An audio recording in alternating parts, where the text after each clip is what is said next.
So, what is the recipe for victory in the European Parliament? Can right-wing unity show Brussels that it is strong? Exciting questions which we hope to get answers to in the next discussion. As we have said, this is the year of elections, and we have no secret aim of draining the swamp in Brussels and Washington. I invite Mr. Zsigmond Barna Pál, Deputy Minister at the Ministry of European Union Affairs, to tell us the recipe of success.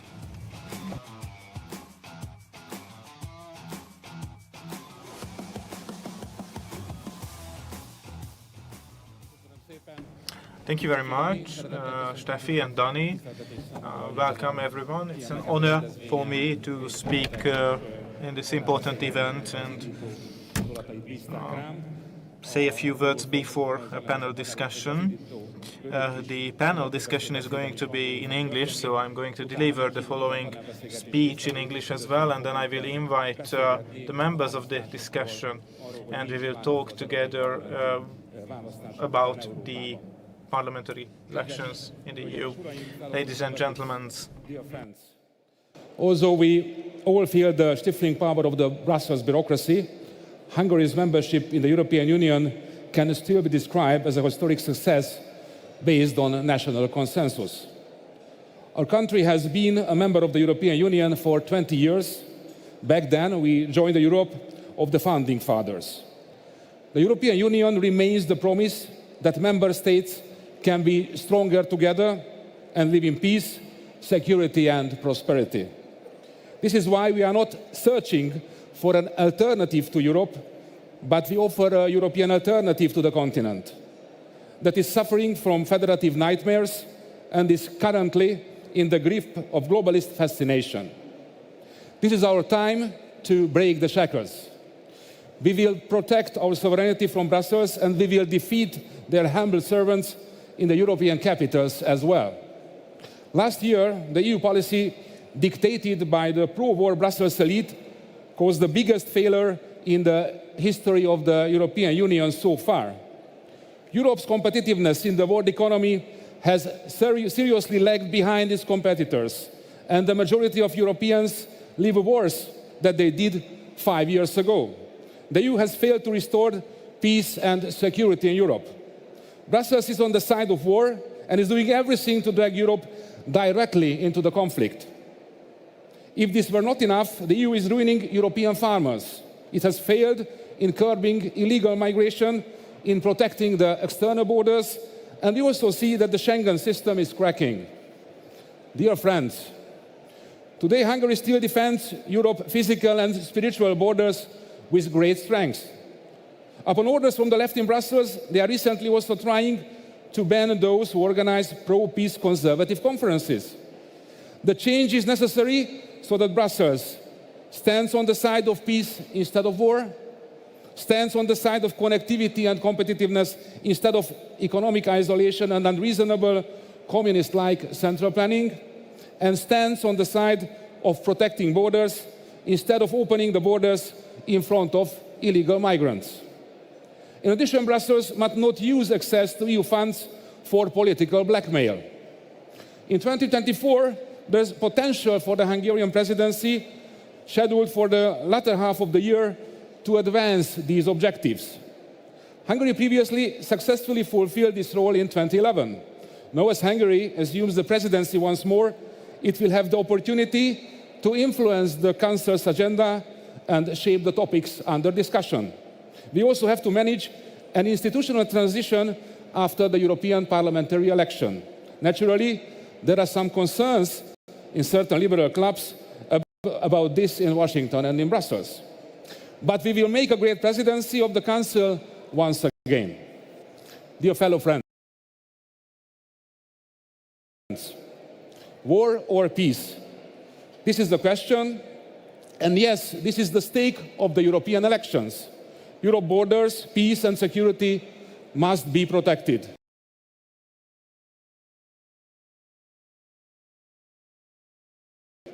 We must stand up for our sovereignty, our families, and especially for our children.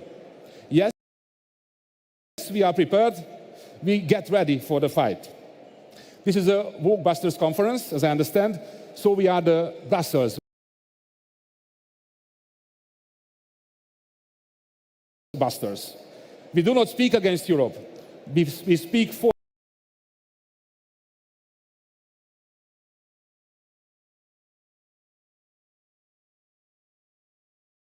Member of Parliament from Poland and former Deputy Minister for State Assets, welcome, of the Conservative government. I also warmly welcome, please take a seat. I warmly welcome Radoslav Fogil from the Polish Law and Justice Party, representative of the same, Vice President of the European Young Conservatives. Welcome on stage, welcome to Budapest.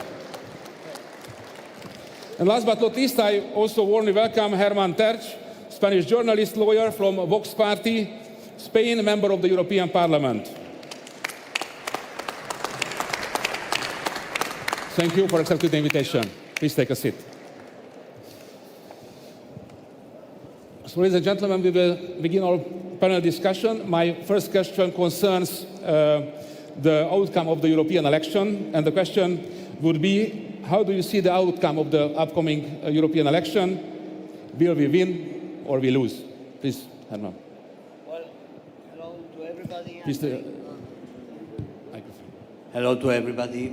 I'm very pleased to be again here in the CPAC in Budapest. Well, I think we are living fascinating times, and I think this next elections in June, 9th of June, will be one of these moments which will confirm that we are reacting finally. I think we have been losing terrain, and we have been losing power for the traditional positions of our civilization in the last 70 years, without any reaction. 100 years now are the communists in the different forms looking to destroy civilization. They have transformed themselves, and we in the West thought that the primitive communists were here and that we were safe. That's not the case, as we see. The transformation has been very effective, and we have been losing our values during 70 years. As I say, they have been distorting and destroying our ideas, our way of life, and our form of defense.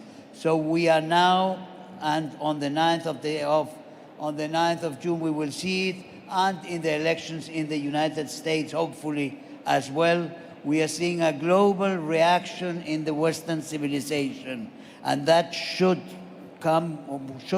crystallize in Europe in a reinforcement of all the real conservative forces, and the first great defeat of the left, of the wokeism, and of the wrong opposition, of the false, fake opposition to the socialists, which always collaborates with the socialists for consolidating their positions. So I think the conservatives are going to give very good news this year to all the lovers of freedom for liberty, and of the truth. The truth is gaining terrain, es la reconquista de la libertad.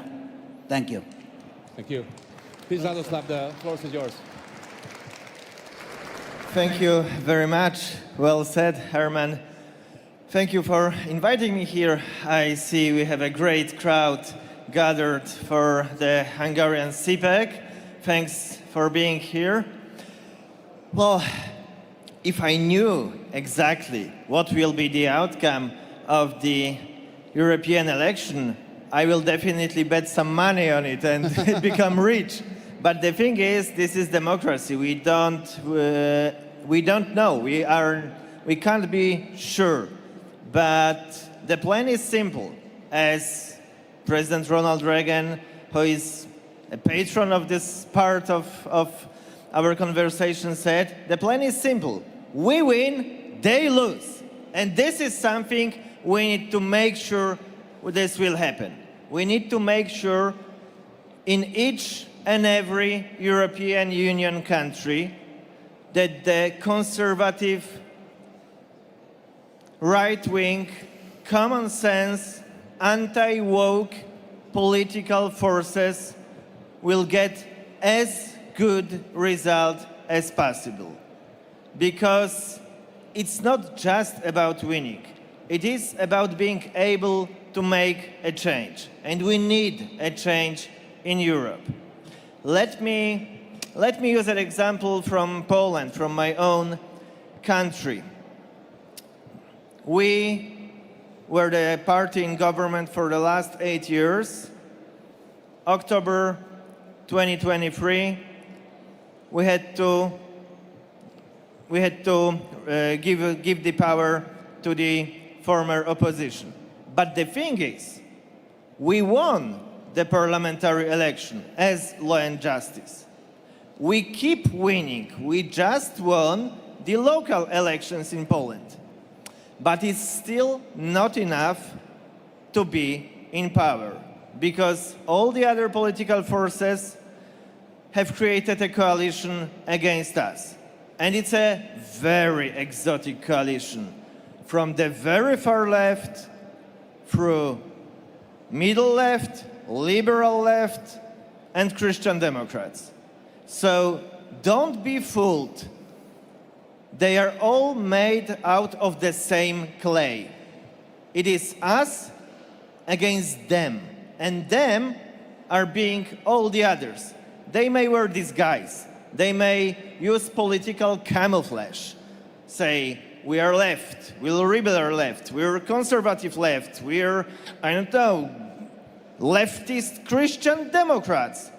But all they want to do, we can see it in Poland, we can see it in European Parliament with this cordon sanitaire idea.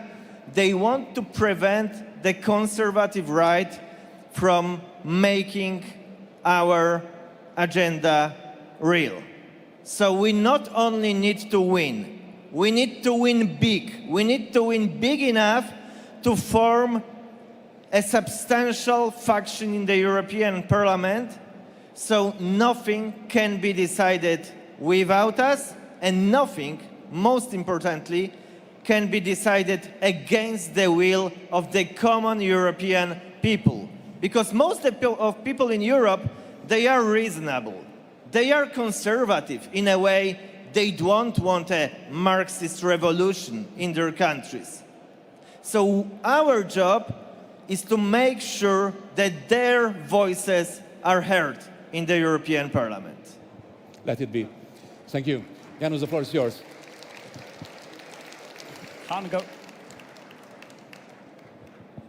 You can take this one.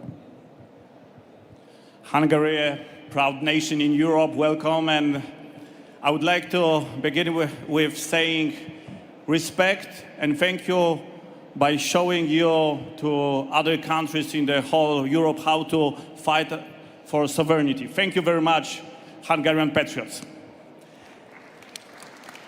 And of course, we are talking about elections, and we should talk about our enemies, Eurocrats, because Eurocrats want to destroy our freedom, Eurocrats want to destroy our values, Eurocrats want to destroy our nations, Eurocrats want to destroy us.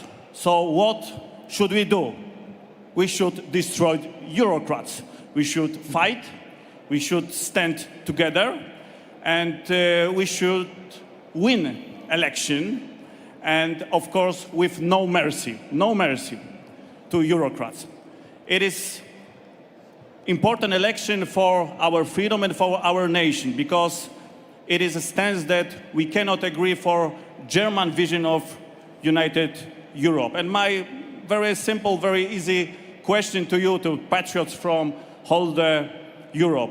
Do you want to live in German European Union? Yes or no? I don't hear. Yes or no? No, yes.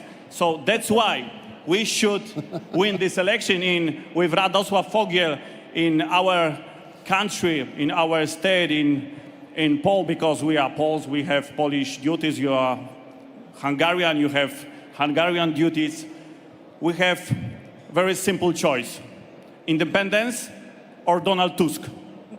In the whole Europe, we have the choice: independence of member states of the European Union or Ursula von der Leyen. So absolutely, we should stand together, fight together, and destroy together our enemies. Thank you. We are staying on the side of sovereignty. And all of three were very confident that we will win the elections. But the question is, what will happen afterwards? Right now in the European Parliament, we have two big right-wing groups. How do you see the possible cooperation between ECR and ID? Just one detail, that I was a member of the Hungarian delegation of the Council of Europe, and there we have a big conservative faction. So we don't have two conservative groups, just one conservative group. And things are going rather well when it comes to the Council of Europe. I think things are improving. Where I think the two only groups that are in the polls are more or less sure to be gaining strong, big, ID and ECR, the two groups that are, let's say, on the right of the People's Party. These two groups have many things in common and can cooperate in many fields. We can cooperate. We want together the nations to be sovereign. We want borders to be safe. We want family, to promote family. We want this immigration and the criminality and the insecurity that we have in the cities in whole Europe. We want to stop it. I think there are many things where we can work together. There are some things that make it difficult that we merge, because there are some issues. For the ECR, it's very, very important that we are a Western alliance for the safety of Europe. This is very important. Poles and other countries which are next to Russia want the safety of the NATO. We as Spaniards, we want also a close alliance with other democratic forces in South America, where the danger of socialism is enormous, and where we have seen that the European Union has been collaborating and helping the dictatorship of Cuba, the dictatorship of Venezuela, of Bolivia, now Petro, Boric, Lula. They are all Marxists, all against our civilization, and they have been all financed and promoted by the European Union. That has been a shame. We can do many things together, and we are now closer than we were 5 years ago. That is very, very important. Good news. What is the Polish perspective? That's a very good and a very important question in the light of the upcoming election and the next term of the European Parliament. I sometimes joke that today it's very easy to be a socialist, to be on the left side. You don't need much of a brains. The only thing you need is the willingness to destroy everything that we hold dear, to destroy all the values, to destroy families, to destroy states, to try and create some sort of a social revolution. And all the socialists agree on that. They have the common agenda. They have the tradition since the times of Lenin and Stalin, of the international communist movement. It's very easy. Being a conservative has never been easy. Also, when it comes to working together, because we, and this is obvious, we first care for our own people. We first care for our own countries. This is what a conservative means. But have no doubts, we will do everything that is possible to work together. We will come up with the best solution. I won't tell you today whether it will be one group or would it be still two groups working very closely together on various issues, voting in the same way, because the math of European Parliament is complicated. 2 plus 2 does not always mean 4, because one party has an issue with some other party, so sometimes it's better to cooperate, but I'm pretty sure that we will have enough votes to hold crucial positions in the European Parliament and to have a very loud saying on the important things. And this is our goal. And this should be the goal of every conservative, right-wing member of European Parliament that will be elected this June. And I can promise you that we in the ECR will do everything it takes to build a strong conservative coalition. Thank you. We should copy the model of cooperation from the left.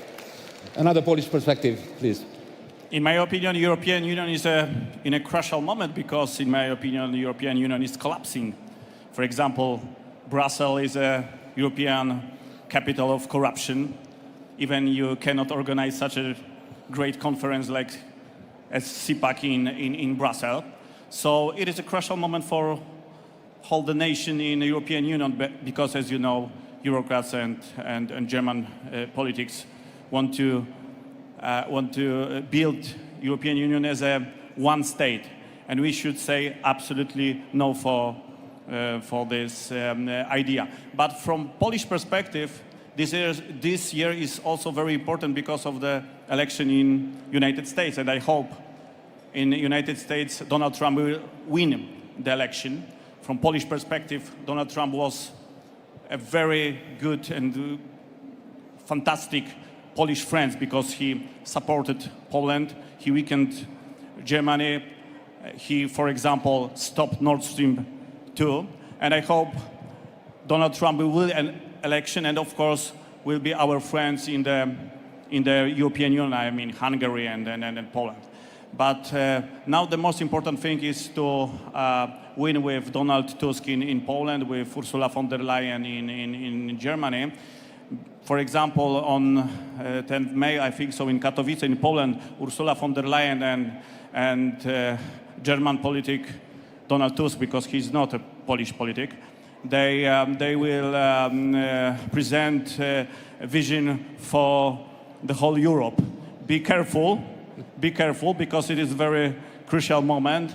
They are fighting for the German vision of united Europe. So every nation in the whole Europe should be mobilized and should say no for this vision. And I hope Law and Justice in Poland will win the election. And I hope every patriots and patriotic parties in the whole Europe will win the election. And I think we should destroy this way of thinking and rescue united Europe, European Union, because European Union should be organization of only for sovereign countries. Thank you very much. Thank you. And the one short final question at the end. How do you imagine your country in 10 years? I will open the circle in 2034, just one short remark.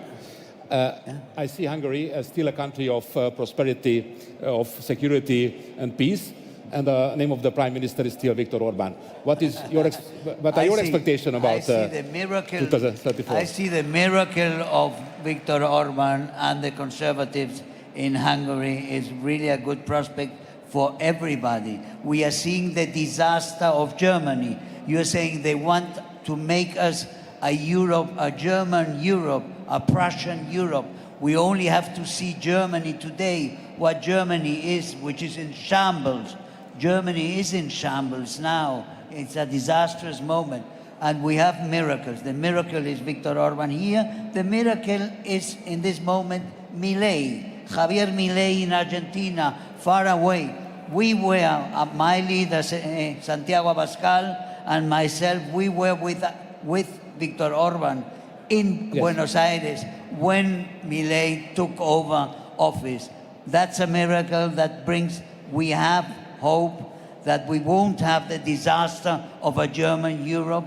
We will have nations. We will have nations which cooperate and which recover the values of the nations, of the European values, the true European values, in an Atlantic alliance. Thank you very much. It's our hope. I could actually speak for a long time about my vision of Poland in 10 years. A prosperous Poland, a safe Poland, a Poland with no gangs created by illegal migrants, a Poland that provides security for the whole region. But I think, first, we don't have enough time, and second, I want to focus on the most important thing. I see Poland in 10 years as an independent, sovereign country. And this is crucial. We are facing a threat to our sovereignties right now. The proposals for changes in the European treaties that were voted in the European Parliament by the Left and EPP coalition are a direct threat to every nation state. We must oppose it. We must do everything in our power to keep Europe as the Europe of sovereign nations. This is our goal, and I think all our countries in 10 years will be happy, prosperous, but most importantly, independent and sovereign. Thank you.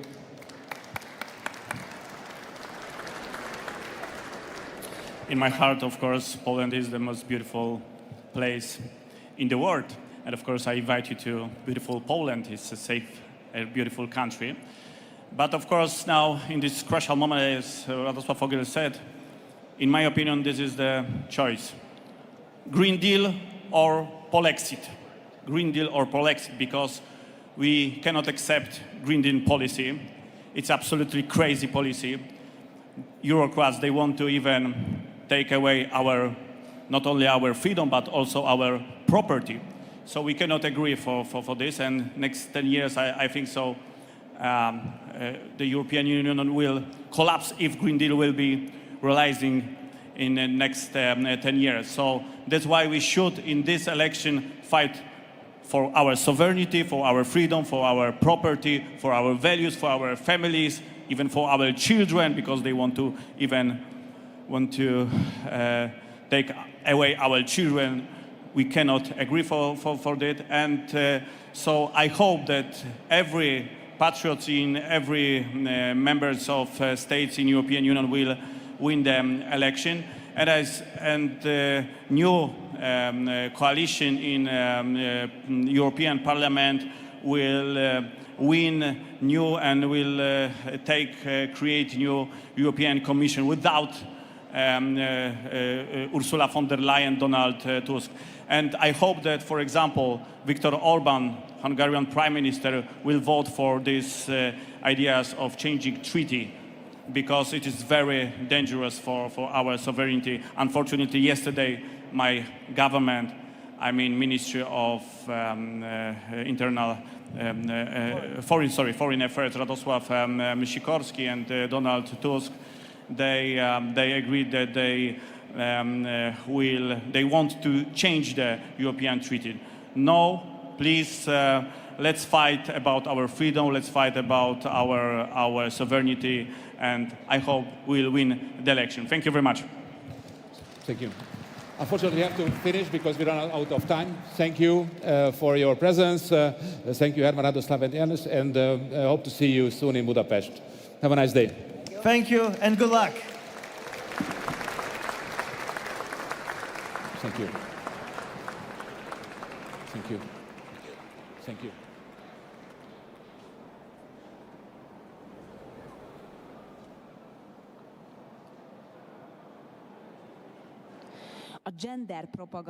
One of the most vocal critics of gender propaganda is also speaking at CPAC Hungary today.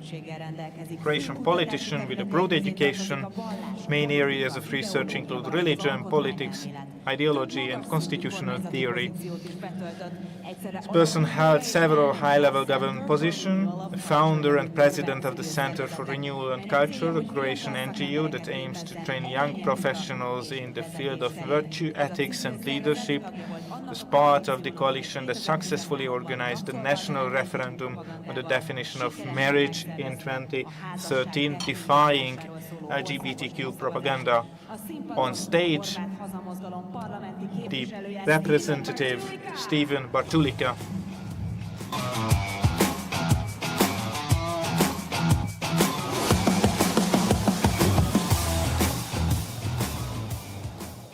Hello, CPAC Hungary.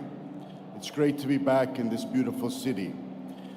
I would like to first thank Miklos Santo and his team at the Center for Fundamental Rights for the kind invitation to return to CPAC Hungary. This is a great event, and I want to congratulate you on your organization and all the perseverance it took to an effort to make this event possible. So as a recently re-elected politician, I want to first say that conservatives are winning. We recently, in the national elections in Croatia, my party, the Homeland Movement, finished third, and we are now in the position of kingmaker to form a new government. So there's good news, and conservatives are winning, I would say, throughout Europe. In the upcoming European elections, I think it's very likely that we will win very many seats and will be a key player in the future European Union of after June. But as an elected politician who is optimistic about the future, I want to suggest to you that political victories are not enough. In the end, it is the culture that determines the fate of our nations. Culture matters most, and this is something that the left understands very deeply. Just imagine a world where people like us were in control of Hollywood, the media, and academia. Politics would be much more easier, and political victory would not take so much effort. It wouldn't be such a struggle. But that is not the world we live in. We are underdogs in this world, fighting against the mainstream current. And when I mention culture, the fact that freedom is absolutely essential also is not enough. We must understand freedom connected to moral truths. We must have the courage to express inconvenient truths boldly and proudly in the public square. One of these essential truths is that our human dignity derives from the fact that we are created in the image and likeness of God. We are limited creatures, fallen human beings, and we need God in order to persevere in virtue. Secondly, certain acts are always morally wrong. Abortion, euthanasia are always morally unacceptable. So I don't want to just live in a world where abortion is limited or illegal. I want to live in a world where abortion is unthinkable. Unthinkable. Thank you. Next, we must protect and defend the natural family. When I say the natural family, I mean the father and mother and the children. Today we see many attacks on these basic truths, and as conservatives, we must not yield an inch to the left and their new vision and attempt to redefine human nature. Children need a father and a mother to be raised and to become functional, emotionally stable adults. Next, males and females, men are men, women are women. Gender ideology is pure nonsense. It's a lie, and I would say it's a form of emotional abuse to indoctrinate children at a very young age in this toxic ideology. Every adult, whether you have children or not, must raise your voice in defense of children against this new evil. I teach at a Catholic university in Zagreb, and I've been exploring the consequences of failed ideas over history. And Marxism, of course, was a very flawed ideology, and thank God it eventually failed. But the fact is these new ideologies that are attacking the dignity of every person are even more insidious and dangerous. And so we must have no doubts about this. Political victories are not enough. We must fight for the culture. In the end, that's what matters most. We must also have courage. This is something Alexander Solzhenitsyn recognized when he was in exile in the United States, that in the United States, many people lacked the courage to speak the truth in public. He witnessed this 50 years ago, and the truth remains the same today. I was at the NatCon conference last week in Brussels, where the progressive left tried to actually ban this meeting. It was something shameless, and I think Brussels and Belgium should be ashamed that this even happened. I was in the room when the police came in and were thinking about disbanding this group of conservatives. In the end, it failed. But we must understand that the left, our political opponents, do not believe in freedom of speech. They do not believe in freedom of religion. They simply don't care. And so we must be willing to fight, because we're talking about the next generation, the people, our children and grandchildren. And this is a fight worth fighting. And I take courage in the fact that Viktor Orban has persevered, despite all the threats and the blackmail and the attempts by the Brussels elite to bully your country. You have persevered, and the people of Hungary appreciate his efforts. As long as I can remember, from the first grade, I think, I had a deep aversion to bullies, to people who were willing to abuse their strength or power and push those weaker into directions they didn't want to go. And this world of Europe is full of bullies who are willing to abuse power. We see what's happening in the United States with the weaponization of the justice system. I grew up in the United States. Witnessing this from Croatia is difficult to imagine, even for me, where the United States is today compared to the country I grew up in. So again, ladies and gentlemen, it's a privilege for me to address this audience. I'm confident that we will keep winning politically. The truth is on our side, but we must always remember, in the end, if we don't change the culture and defend our Western civilization, the fact that this Judeo-Christian civilization, with the harmony of faith and reason together, have built the greatest civilization mankind has ever seen. This is worth defending. That's why I entered politics, not just to get into office, but to defend these fundamental truths. So there's many of us. It's a very good sign that CPAC is growing, that people are paying attention. And I want to say at the end that we have to be ready for battle. We have to be willing to suffer.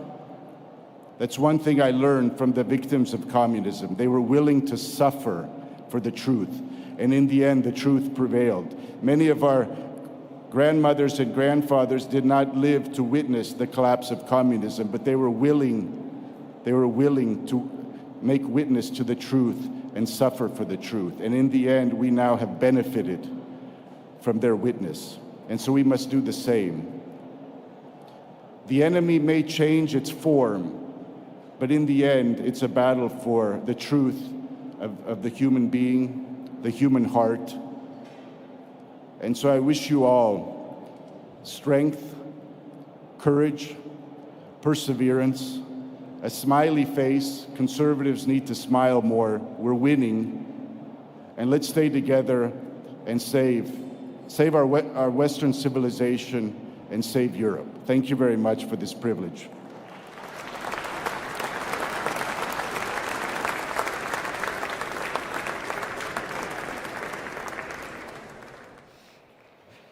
Kedves közönségünk, Dear audience, how do you feel?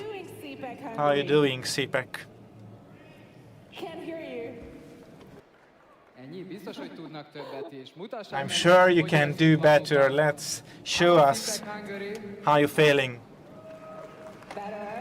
úgy hallom, hogy ez nekem szól, Stefan. I think that's directed towards me, right? I'm just kidding. So let's move on, Mert, egy nagyon because izgalmas beszélgetés fog követni. we are going to hear a very interesting conversation. We've seen that in 2020 the Democrats did everything they could to win the election. Morbid lesz, amit I know it's going to sound morbid, but that's what happened. Even formerly deceased Americans were voting for Joe Biden. The question arises, should we be afraid of similar moves? Unfortunately, you're absolutely right that they will certainly use all means possible. Question is, what can we do about it? I hope that we will get some answers to this question in the next discussion. I'd like to invite the participants to the stage.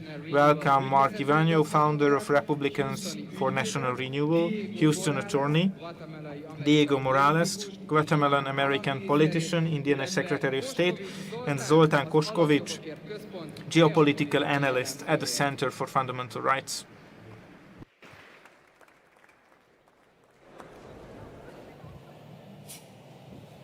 Hello, CPAC! I hope you're having a great time. Gentlemen, let's get to it. This is an election super year, obviously. 4 billion people are voting across the world, but this is CPAC, and the United States is the leading power of the West, so the most important election is happening over there in your fantastic, great country. Let's talk about the major election issues that are the most important things that the voters are concerned about. Economy is always top of the list, but I've read that in this year, one of the major issues is mass illegal immigration, the crisis on the southern border, as the American news networks call it. What do you think about this? Well, first of all, Jonah Pod Hungary. So good to be back in the most beautiful city in all Europe, Budapest. It's an honor to be here. To the organizers of CPAC, thank you. It's so good to be back here among other conservatives. My name is Diego Morales, the Indiana Secretary of State. And yes, you talked about something about illegal immigration. Let me share with you my story. I immigrated to America legally because I believe in legal immigration. If you want to immigrate to America or any other country, you have to do it the right way, the legal way, respecting the rule of law. And that is exactly what I did. I became a naturalized citizen in America. I served in the United States Army. I'm a veteran. And now I am honored to be the Secretary of State in order to give back to America. So yes, we must protect our borders. I believe we must build a wall. And I truly believe if anybody wants to come to America or any other country, they have to do it the right way. Mark, you're a Texan. You'll have an opinion on that. Yes, that's a great question, Zoltan. First of all, it's a great honor to be back here. I've been to pretty much every CPAC Hungary, and it just gets better and better every year. And the hospitality of the Hungarian people is second to none. So thank you all for having us. Really appreciate it. Center for Fundamental Rights has done a great job with CPAC.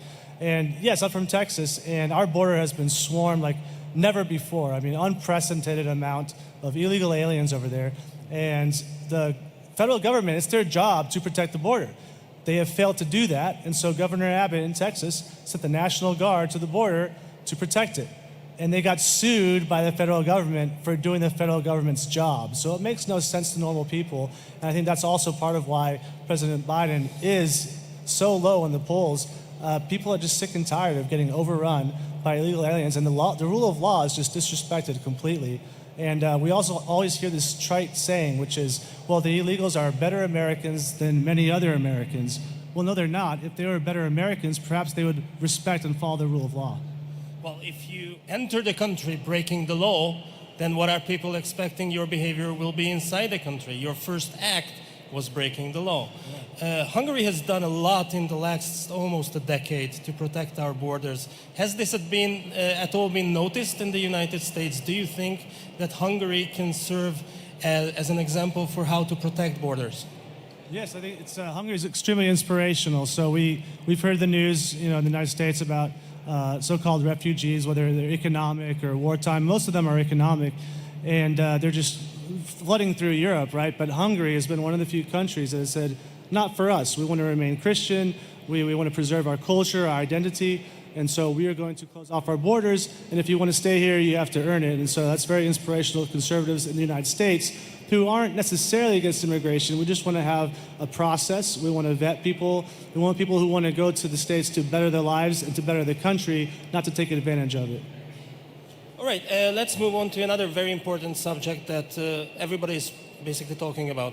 This is going to be, or at least right now, it looks like a close election in November. And the last time around, there were some very serious issues raised about election integrity. And a lot of people on the conservative side had serious, well-founded suspicions about the process of the counting of the votes. And the trust of the electorate towards the election result is basically the heart and soul of democracy. A democratic republic cannot go on functioning when half the people don't trust elections. I know that you, Mr. Morales, have a lot to do in Indiana as the Secretary of State there about election integrity. What are you doing to ensure that the people of Indiana can be absolutely certain that A, they will know the result of their state as soon as possible after election date, and that they can trust that result?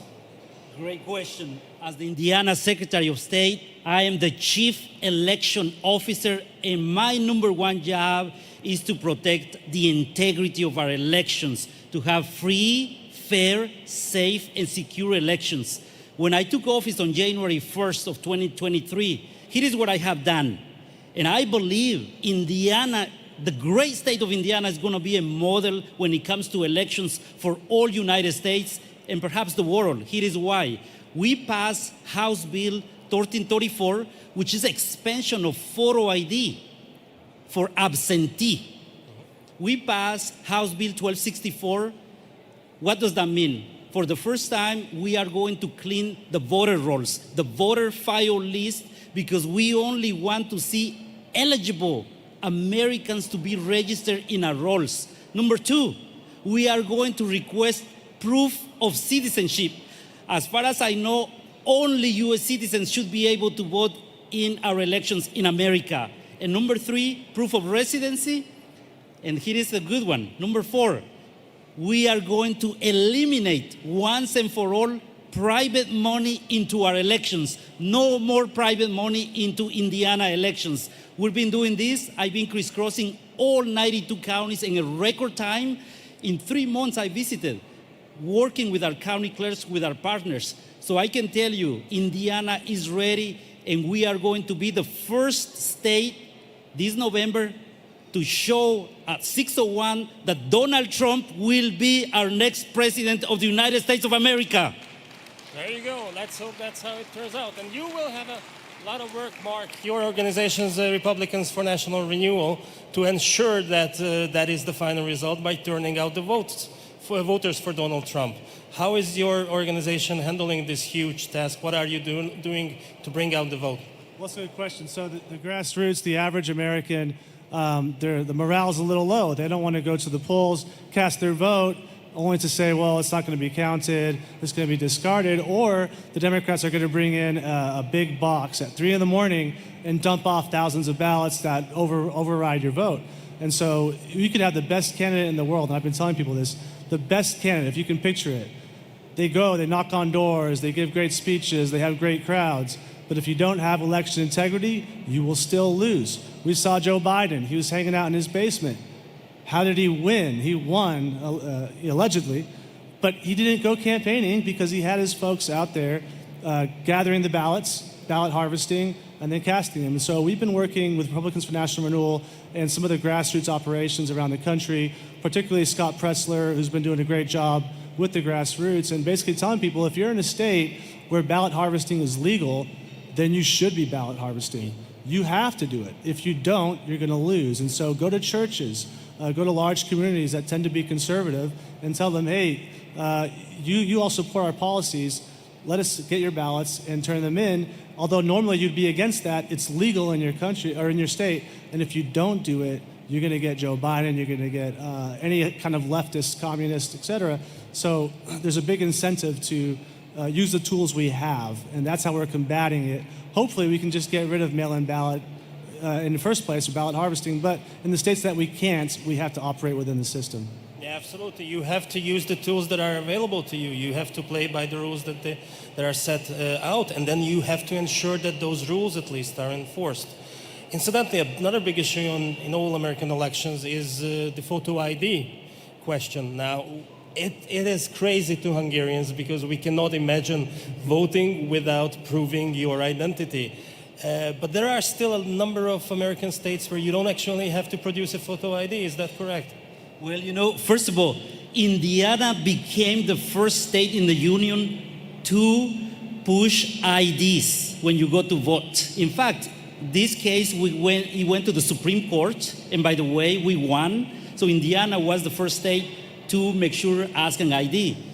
Under my administration now, I moved this for absentee because, you know, if you request an absentee ballot, you have to have a good excuse, whether you're ill, you're disabled, you're serving in the military. You know, I serve in the Indiana National Guard, so sometimes you get you go and serve.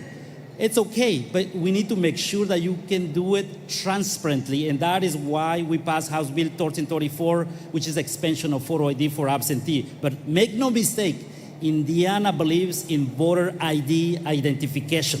Good. Now, I think all three of us here know that, really, we do know that it's going to be Donald Trump who ends up winning the election. He's going to be the 47th president of the United States. But what I am not quite certain of is if Biden is running. Do you think, well, I know he's not capable of actually running, he can barely walk, but do you think that he really considers himself a candidate in this election, or are the Democrats somehow fooling us? Well, look, we all know President Trump has won 2 times now, and he'll win a 3rd time in November. It's a matter of getting elected. And if the Democrats are smart, which I don't give them a lot of credit for, if they were smart, they wouldn't run Joe Biden. They'd probably put someone like Gavin Newsom in, which is what I expect them to do last minute, because Joe Biden, I mean, he's basically a walking corpse. We all know that there's a shadow government behind him, pulling the strings and making decisions. We saw the Easter Bunny lead him off stage with journalists. He can't walk off the stairs, so I think you're right. There's no way he's going to last into another term. It's just a matter of fact of who they're going to choose. I mean, it could be Kamala Harris, which would be great for us, because the only person less popular than Hillary Clinton is Kamala Harris. So whatever they decide to do, it's good for us. But if they were smart, they'd probably go for someone like Gavin Newsom. I don't think he's actually a real candidate. He doesn't even know where he is, and they can only juice him up so much, get him so alert for a short period of time, and I think he's rapidly declining. You know, he's always a little sleepy, a little out of it, and so we'll see what happens, but I highly doubt they'll actually run him when the time comes. You know, for me, real quick, I like to move forward, and I became one of the first, if not the first Secretary of State to endorse Donald Trump last year when everybody were running to be the nominee. Now he is our nominee, and I am going to do everything I can to send Donald Trump back in the White House. I think the entire world needs it. Donald Trump is the only person who can deliver peace, because he's the only person who can produce the political will, the political strength to actually turn American foreign policy around towards peace through strength. And that is what the world needs from the United States today. We in Hungary will do everything to help you, gentlemen. My best wishes to you for the campaign. It's going to be hard work. I'm sure that you are going to succeed, and we are going to celebrate Donald Trump's next presidency come November. And thank you all for coming. Come for every CPAC. Thank you, Zoltan. God bless Hungary. Thank you all. Come and visit the great state of Indiana. God bless.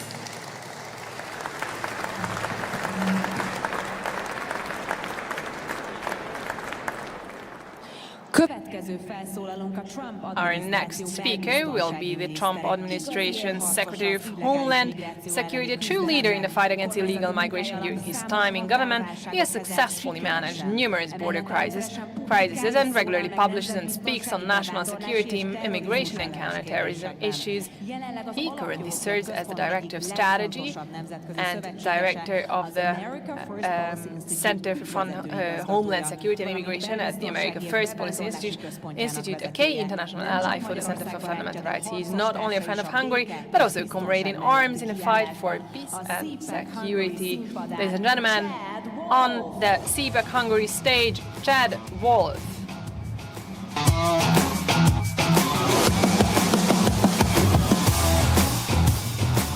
All right, well, good afternoon. How's everyone doing?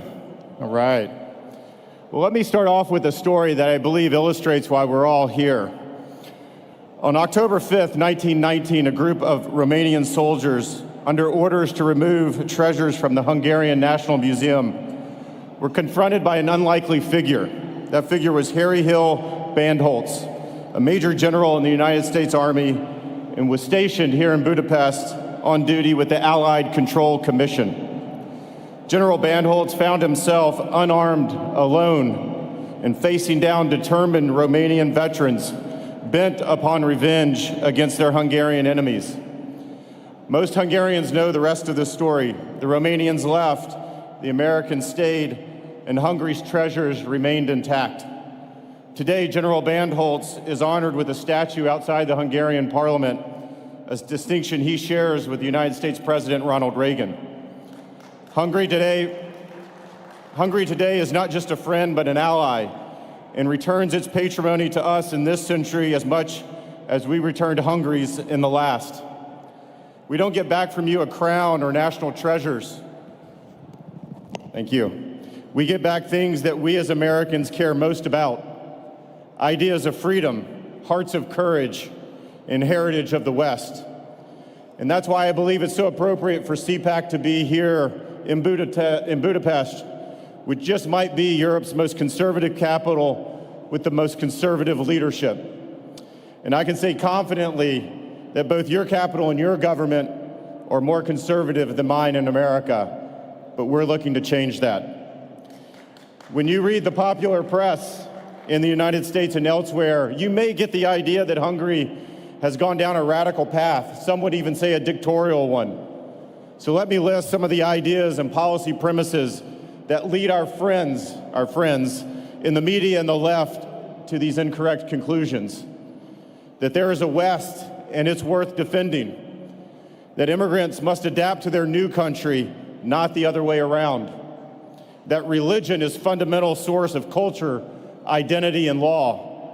And that nations and nationalism are fundamentally good. That families are good and should be protected, and that children are good and we should have more of them. Until the past generation, every single one of these statements would have been uncontroversial.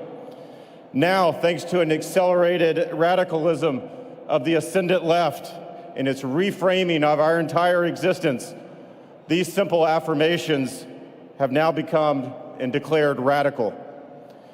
Well, in declaring them radical, the left wishes to ostracize us from acceptable public conversation. For loving God, for loving country, family, and our future, we are labeled as extreme. Very well then, let us be extreme. But when the left calls us that, they should also call us something else as well, and that's the majority. Why? Because it's true.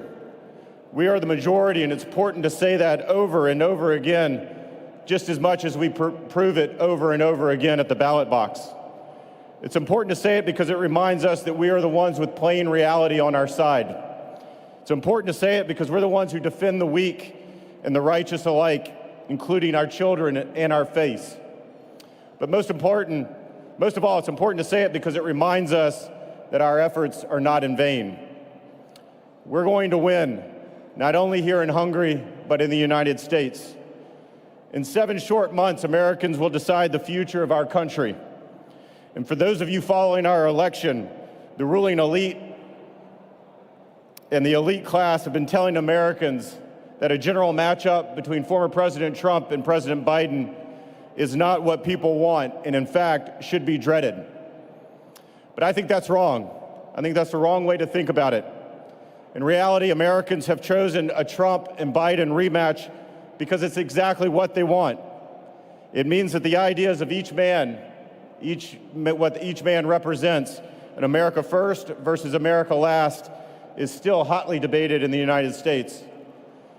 Now, I don't presume to speak to the qualities of President Biden, but I'm here to tell you that a record of extreme and radical policies counters the mainstream narrative of his competency and moderation.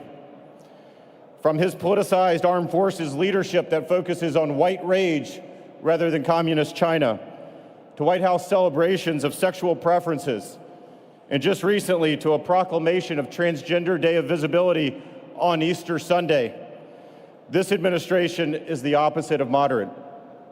The false narrative of competency is strewn with the wreckage of defeat in Afghanistan, rage, record high inflation, a wide open southern U.S. border, communist China, pervasive discontent, White House celebrations of the country's preferences from nearly just the whole recently of American citizenry.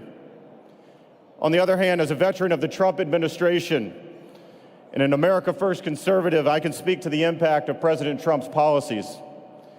In America, we have a saying, you don't know how good it is until they're gone. And so from early 2017 until the onset of COVID in 2020, those were the good old days. But exactly what did the years of the Trump presidency bring to America and its allies? Well, the resuscitation seems like a recollection of the golden age. It's one of the greatest economic expansions in modern American history. Global peace, a return to industry, the repatriation of capital, middle-class growth, market gains, historical improvements in wealth and income of minority Americans, the most secure border to date, and the list goes on and on and on. And so the left likes to focus on the former president's rough edges, you might have seen. And as a proud American and an even prouder Texan, I like to see them as signals of refinement. But the left misses that most Americans simply don't care about those rough edges any more than they care about Joe Biden's putative personal decency. What they really care about are their own lives, their own families, and their own communities. And so as we inch closer and closer to November, just remember that everyone telling you that a Biden and Trump rematch is a failure of imagination and a failure of civics is wrong. Americans are not heading towards a repeat this November because they simply can't do any better.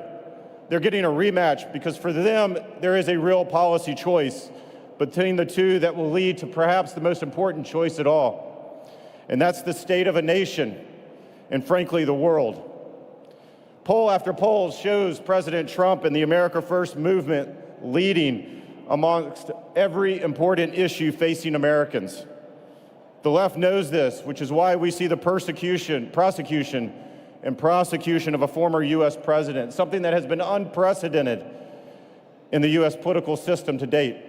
In America, we call this prosecution an act of lawfare, the deliberate pervasion of law and its processes to target, to isolate, and to persecute a specific individual, and not at all coincidentally to the tens of millions of Americans who just might put him in as president again. President Trump is fond of noting that the powers of the progressive regime really aren't after him. They're after the American people, and he's simply standing in their way. I submit to you that both propositions are correct and true. They are after him, but only because he was the sole chief executive in a generation of presidents who deliberately chose to stand between the left and their project to rule Americans in their own fanatical autocracy. The prospect that he might return to office older, wiser, better prepared, more aggressive, and less accommodating to them instills in them an existential fear. They're right to be afraid. When he does return to the White House, their power and privileges will dissipate. And among those is their ability to attack individuals with the might and mercilessness of the law. So let me end with this. We are, in fact, living in the age of Trump, not the age of Biden, and frankly, not anyone else. The defining figure of our time remains Donald J. Trump. And while most Americans agree with this, what we disagree with is what it means. So let me tell you. The age of Trump, when you consider it in the light of history, looks a great deal like the previous resurgences of the American people under Presidents Jefferson, Jackson, or Lincoln. It looks especially like Lincoln's time, when American working class, fed up with the inequities of the stratified system, sought to overthrow it in the name of the liberty that they were guaranteed by America's founding fathers. Free men, free labor, and national greatness won them that day in the election of 1860, and it's the exact same agenda that won in 2016. And so there is something enduring in the deep streams of American life, and the fact that these presidents tap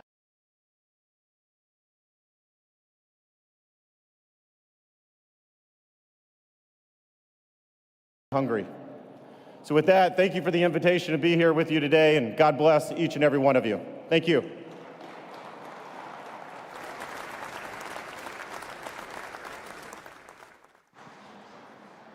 Kedves hölgyek, urak, Ladies and gentlemen, 40 perc ebédszünet we will now következik. have a 40-minute lunch break, but then we're expecting you back with the Dutch big personality, Geert Wilders, and then the Foreign Minister of Hungary, Péter Szijjártó, will be on stage. So please come back.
You owe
Kedves hölgyeim és uraim, kérem foglalják el ülőhelyeiket, hiszen érkezik a holland nagyágyú Geert Wilders, utána pedig Magyarország külügyminisztere, Szijjártó Péter.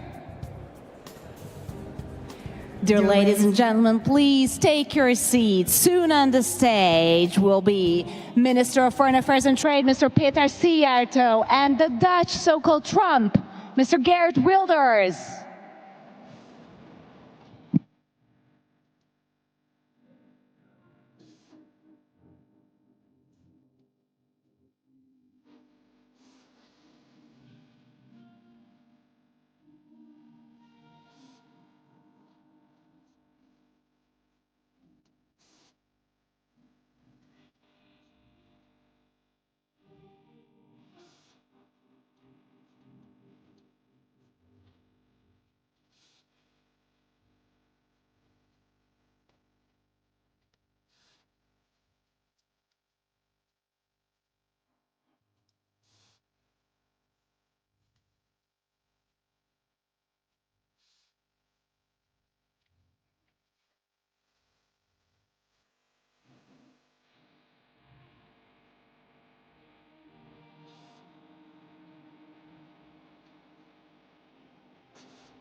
conflict.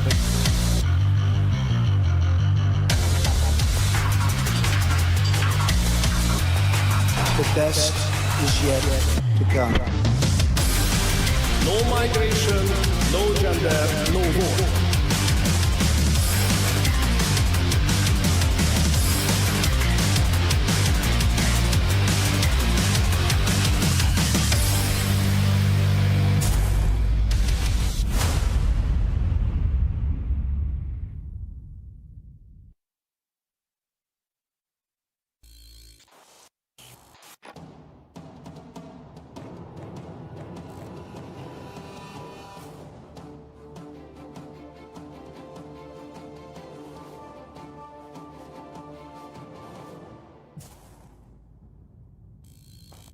Peace is not the absence of conflict.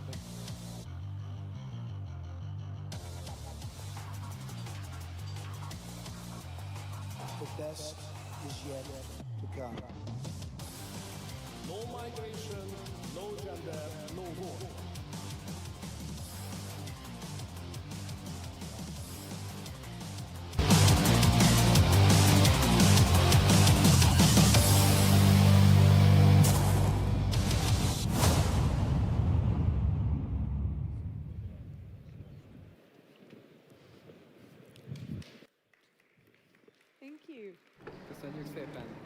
Thank you very much. Conservatives from all over the world have come to Hungary, which shows perfectly that patriots, wherever they live in the world, speak the same language, the language of patriotism, because we all agree here that we love our own country. I also agree. This is now, we are at a point that we need to say it out loud. We have to have permission in order to say that out, because that was not always, or this was the case. It was not granted that we could say out loud what we wanted. However, the globalists want to take that away from us too, which is why it's essential to we not give in to the destruction of the left. And we're getting better at it because we on the right can easily communicate with each other. We are more and more of us. This is what the next video will be about. Sárkány ellen sárkányfű. Ezzel arra utalunk, hogy a sárkány ellen csak a sárkányt legyőzni képes gyógyszerrel lehet. We can only fight back the dragon with the pill against the dragon. Marxism, the Frankfurt School, the progressives, globalists, and NGOs of George Soros during the last 70 years have built such a network which are present in all and every corner in the democratic institutions. What we experience, whoever enters this building will fail in 5 years. Does it really last that long? They have taken over our university, the academic world, culture, big international organizations, and they turn them to serve their own ideologies. They set their foot in the economic world as well. They created strong bridge stations everywhere. They bought themselves into the Western press, globalism, gender, migration, green jihad. In these questions, they think that everyone can think only the same thing, only one thing, just as in the reality, in the horrendous reality of the book 1885. But the civilians of the Western understand what's going on, and they are revolting. They refuse the globalists to take away their children. They do not agree with politicians who support illegal mass migration.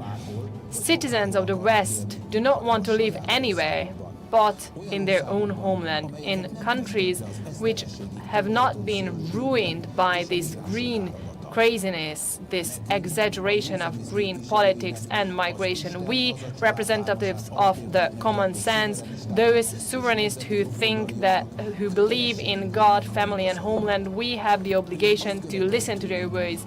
They want us to stop the global left, and we need to be at the forefront in the battle which can save our civilization. which the global left would like to ruin. We have such values in which family is a value, a child is saint, and honoring our traditions and our ancestors is the basis, and where not the globalist big organizations are the ones that decide how to live and how people should live. Against the dragon, we have to use a anti-dragon pill, because we can only be successful and we can only be victorious against the globalist leftist if we also build our own network, if we learn and exchange good practices, if we develop together and we jointly step up against the liberal powers. We are here in order that to become a reality. United we stand. Our next speaker is usually referred in the liberal media to as the Dutch Trump. His name became familiar to everyone last year when his political family, the right-wing Freedom Party, scored a landslide victory in the Dutch elections. He's one of the most courageous conservative politicians in Europe and the world. He is a determined defender of national sovereignty, and he says no to uncontrolled and illegal migration. He's a good friend of Hungary, and he has enjoyed an excellent relationship with the government for many years and has praised Prime Minister Viktor Orbán on numerous occasions. Ladies and gentlemen, on the stage of CPAC Hungary, Geert Wilders.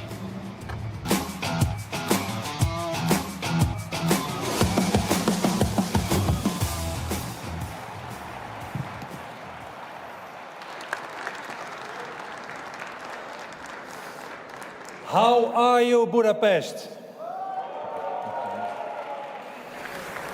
Jó napot, kedves konzervatív barátaim! Good afternoon, CPAC. It's great to be here. And I'm very honored to address you today.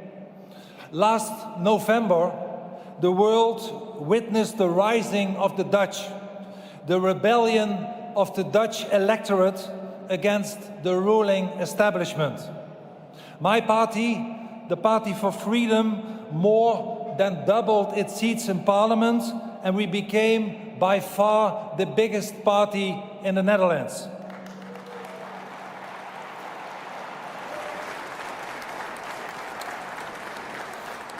And today we are negotiating, forming a new government. And I hope that will succeed. So please allow me to say some words to the Dutch press, because they are very nervous today. In the Dutch newspapers, opening with national newspapers, even on the 8 o'clock news and other news programs, they all say that will Wilders kill the negotiations by speaking for CPAC today. And I have to disappoint them. I will not do that, because winning the elections, becoming the biggest party, comes along with a big responsibility. And the responsibility I have is to my country and to my people. So to the Dutch press, if you're only interested in that, please go home.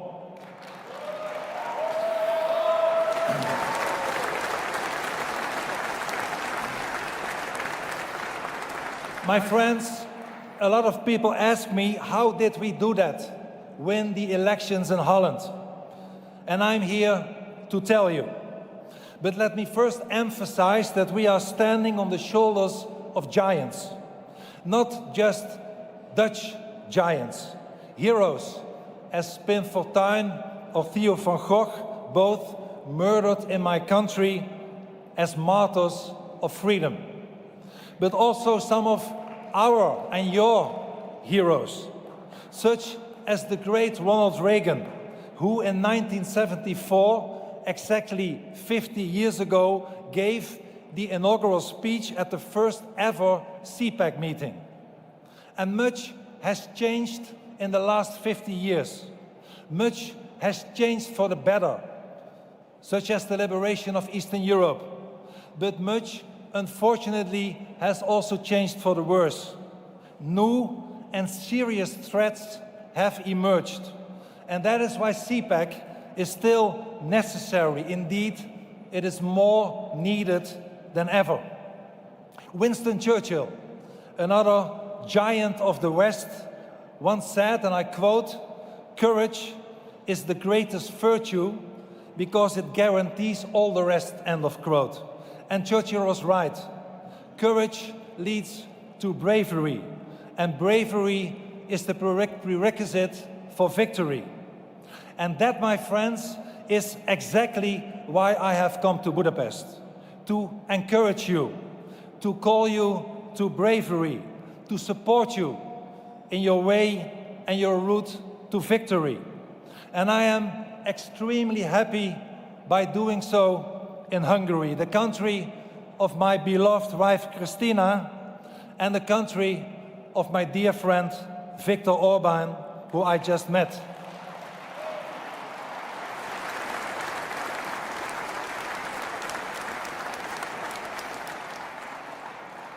Prime Minister Orbán is a brave leader who proudly stands for his country and the Judeo-Christian values of his people. He protects Hungarians against illegal immigration.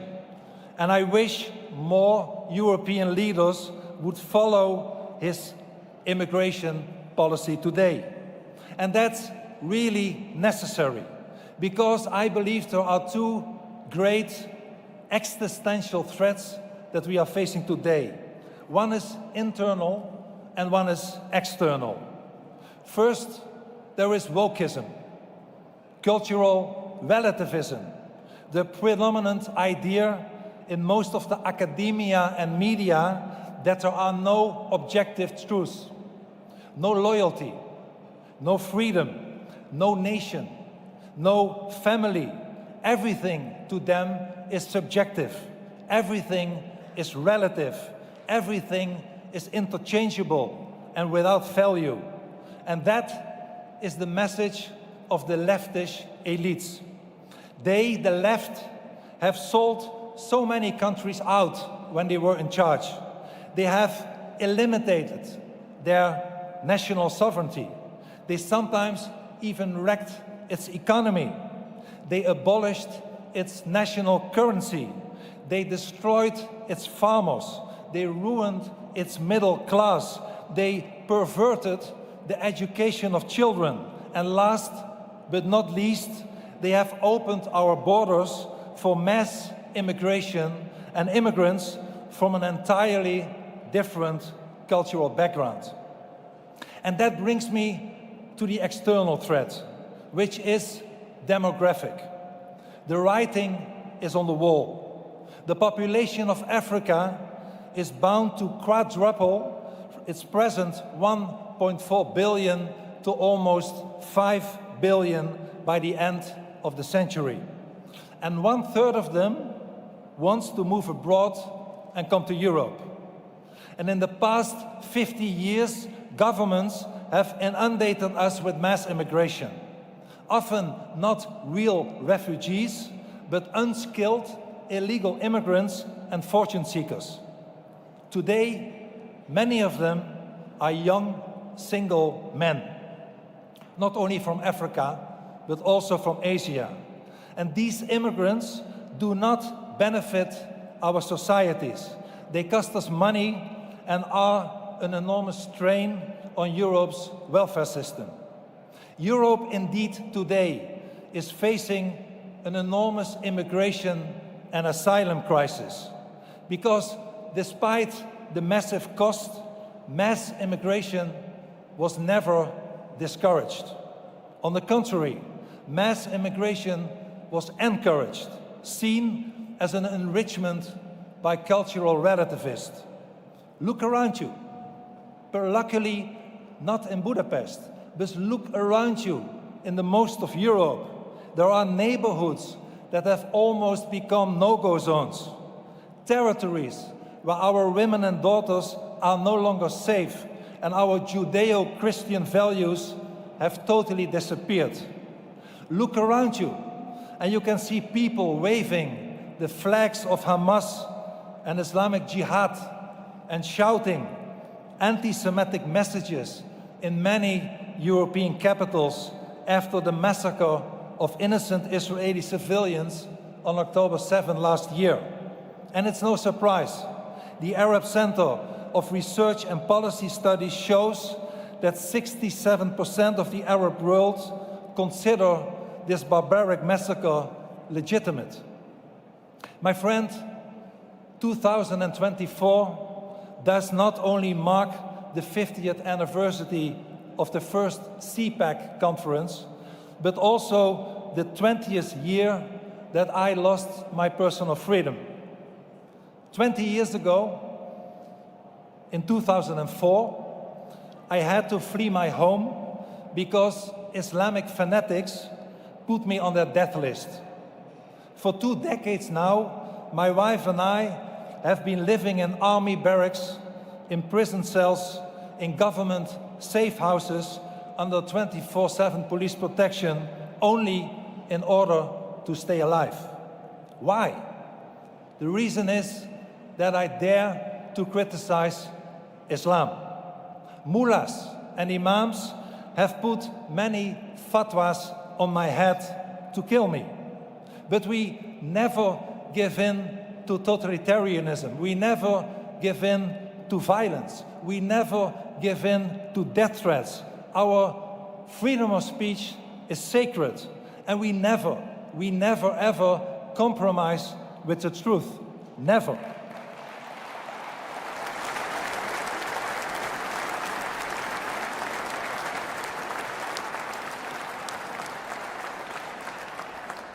And the truth is that many European nations today are overrun with more and more illegal immigrants and asylum seekers, more than we can handle. So why did we allow this? Why have we not stopped it? Which people have voted for this ridiculous policy? Why did politicians all over Europe refuse to do their duty and speak out against this madness? My friends, in the 1955 inaugural issue of National Review, Bill Buckley famously wrote, and I quote, "A conservative is someone who stands throughout history yelling, 'Stop.'" And here, my friends, we get to the heart of the matter, the explanation of the great electoral success of the Party for Freedom in the Netherlands. Unlike other parties in the Netherlands, we had the courage to stand throughout history and yell, "Stop." We dare to yell, "Stop." We have always said the truth, never stayed silent. We have stood by our people, and we always will. We have never abandoned our beliefs, and we never will. My party has always refused to follow in the mold of politicians such as the French President Macron or the former German Chancellor Merkel and many others who opened their borders, impoverishing and endangering the people and diluting Europe's Judeo-Christian and humanistic culture and civilization. We have always defended our people. We have constantly yelled "Stop" at the bureaucrats in Brussels when they wanted more and more federalism and less of our national sovereignty. We yelled "Stop" to the wokeness which politicians out of the West try to impose to the common people and their children. We have always yelled "Stop" to their open border policies. And now, finally, sick and tired of being ignored, sick and tired of the trampling on their values and everything they hold dear, the Dutch people cried, "Enough is enough." They said stop at the elections.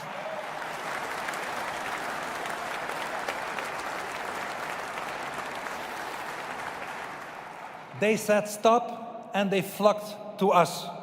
Almost 25% of the Dutch voters, 2.5 million people, backed us because they understood that we and we alone have always been on their side. And here is my message to you, brave conservatives, who are standing throughout history, yelling, stop. My message to you is that if you yell, stop, at these ridiculous policies, millions of decent, good citizens will join you, because they have had enough, because they want to save the future of their children and live in dignity in their own land.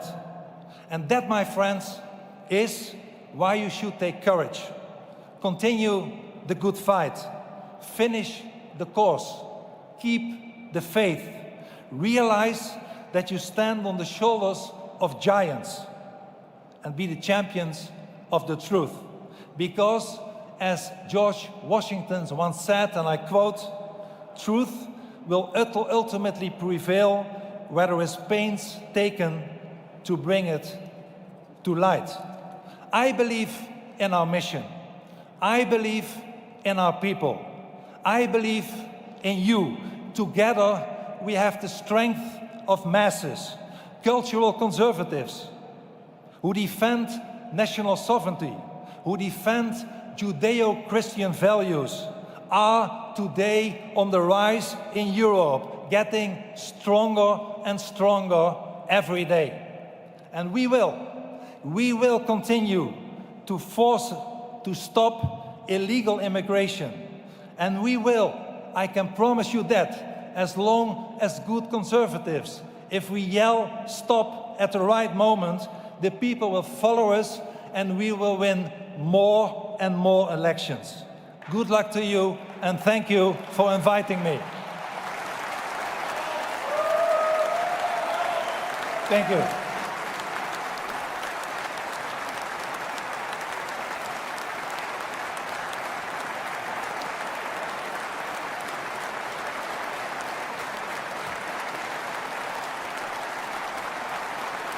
Nagyon szépen köszönöm.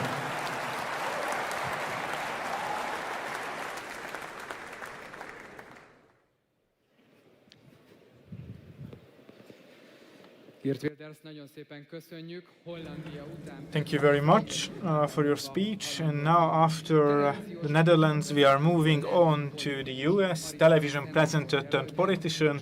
She's the Republican candidate for governor of Arizona, and she's a critic of Joe Biden, which often earns the dislike of Democrats, but she always stands up for Hungary. She sees Viktor Orbán and Donald Trump as peacemakers. At last year's CPAC, she said that she has found in Budapest the kind of politics that people in Arizona only dream of. This year, Carrie Lake sent us a video message. I wish I could have joined you at this year's CPAC, but I'm out here in Arizona running to retake our United States Senate majority and help President Trump win back the White House. But I am recording this message to tell you just how much your beautiful country means to me. 11 months ago, I had the privilege of attending this conference to deliver a keynote address. My family joined me on the trip, and we all fell in love with Budapest. From the Buda Castle to the Chain Bridge, Heroes Square, we looked at your glittering landmarks with awe. But what truly impressed us was just how safe we felt, how clean everything is. It's a testament to the country's first leadership of Prime Minister Viktor Orbán, a man who has delivered historic peace and prosperity to your country. Through strong leadership and national conservatism, he's done all of that. He reminds me of a certain man who led my country not too long ago, a man who will be leading us once again in the not-so-distant future. I had the opportunity to talk to Prime Minister Orbán, and I'm not exaggerating when I say that our conversation changed my life. I've always been pro-life, and I had heard that your country had managed to cut the abortions there almost in half without changing a single law. I asked, how was this possible? And I learned that you started with a tax rate cut when you get married, you give a cut in your tax rate when you have your first child, and they give you another cut. By the time a mother has 4 children, she never pays taxes again. That's called a baby bonus, and I think we should do the same thing here in America. Hungary is amazing, and we must recognize that we are only as strong as our greatest institution. which is the family. And now our globalist enemies claim that a pro-family, pro-faith philosophy is extreme. They have sought to alienate our two countries from one another and sever the ties that bind us together. I can promise you this, when I am in the United States Senate and President Trump returns to the White House, we will resume those close relations and work together once again. The world is a much safer place when the United States of America and our ally Hungary are strong. And we will resume our respective roles in the international arena by operating through peace through strength. We will work together to bring an end to this senseless slaughter between Russia and Ukraine and bring stability to the world once again. And united, we will stand together against the globalist threats that seek to rip apart the very fabric that holds our respective nations together. God bless America. God bless Hungary, and God bless all of you patriots at CPAC. I love you all.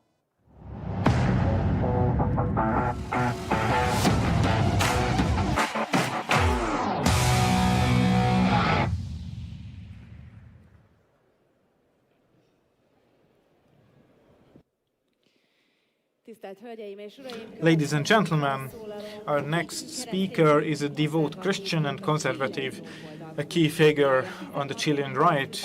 He built the conservative camp in his country as a member of parliament for 16 years until 2018 and ran in the Chilean presidential elections in 2021. His political goals include child protection and the fight against gender ideology. This is not surprising given that he is a family man. He and his wife have 9 children. On stage at CPAC Hungary, José Antonio Cast.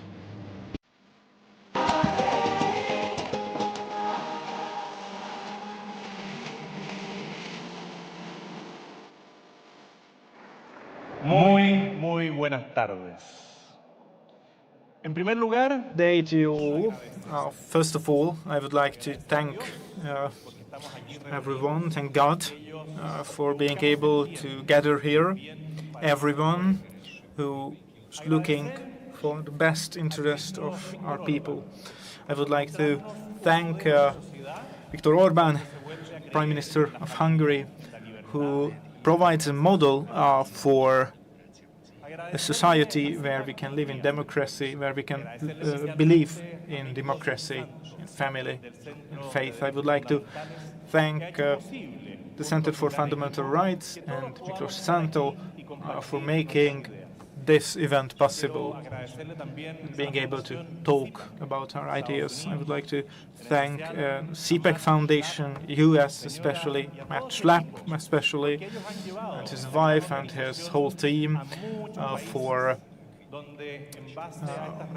bringing this great organization into many different countries where we can talk about freedom based on these principles. I'd like to thank all the leaders who raised their voice and who are here with us today to gather experience together. And I would like to thank everyone who anonymously but fight, protect these eternal values, these basic principles. I would like to thank everyone who are here, and I would like to thank those who are following us through different media channels, also from my home country, Chile. Chile is a narrow and long country in South America, and there, in my home country, as opposed to Hungary, we have a progressive government. And this progressive government, within mere 2 years, managed to push a prospering country into poverty, create marginalization. This is what progressives achieve in many countries. They manage to destroy our efforts real quick, and unfortunately my country is currently headed by a woke president. Yes, a young president, less than 40 years old, a president who takes the bike to work as young people, but of course police and bodyguards are behind him, and he arrives late to the office, a president who leaves early, a president who just a couple of days ago decided not to go into work, a woke president, if you will. A president who, when he was a candidate, he promised us with the heavens. He said that we will accept all migrants happily in Chile. And now, actually, the ratio of migrants is over 10% in the Chilean society, which is higher than in any other South American country.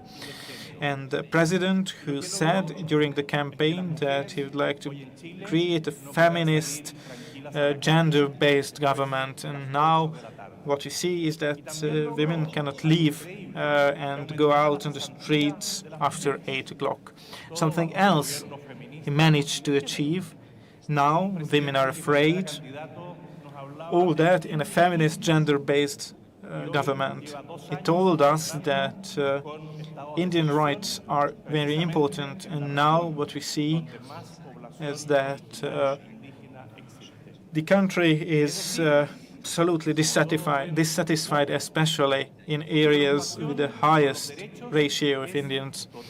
And of course, as all great woke presidents, he is fully aware of human rights, worried about human rights, but does nothing to protect them. We can say that he preaches about water but drinks fine. At the same time, he increased bureaucracy and red tape. He provided great contracts for all his cronies, and he paid attention to increase the number of rules and regulations. He increased inflation and uncertainty, and he managed to decrease foreign investment in the country. This woke president managed to turn this promise of a paradise into a communist nightmare. Usually this is what happens, which is in the hands of such governments. So he managed to achieve that Chile, as a model country, turned into a country which is showing less growth annually than Haiti. This is unbelievable, but of course all of this is possible with a progressive government. But I bring not only bad news. Hope is still there because we have a great team behind us, and with this team we are working to, well, let's say in less than 2 years' time, and it's rain, and then we can celebrate the victory of freedom. And we have models ahead of us showing us the way. Chile is the neighbor of Argentina, which was also trampled by progressive socialism. They talk about progressivism, but they do not solve problems. Progressive socialists are the happiest when the number of poor people is the highest. We can see the example of Nicaragua, Argentina, Brazil, because the more they speak about poor people, the number of them are constantly increasing, and the wealth of the people who are talking about progressive ideas are only growing. But in Argentina, we have Javier Milei, and if things are turning his way, then they may turn our way as well. He starkly opposes all politicians. He decreases bureaucracy, the number of politicians, taxes, cuts tax rates, and he remains just as popular as when he was elected. A further example which shows us the way a bit north from Chile, Salvador. This is a small country. with a population of 6 million, which was only known by how dangerous a country it was for the people living there. But a strong leader appeared there as well with a great team, and in a couple of years' time managed to cut organized crime, and Salvador is nowadays one of the safest countries of the region. So strong leadership and commitment, that's the recipe. And for everyone who get to know the history of Salvador, it is worth visiting. You will be surprised, pleasantly surprised. In some media outlets, they talk a lot about what happened in this country. It's a great country, and they achieved all of this with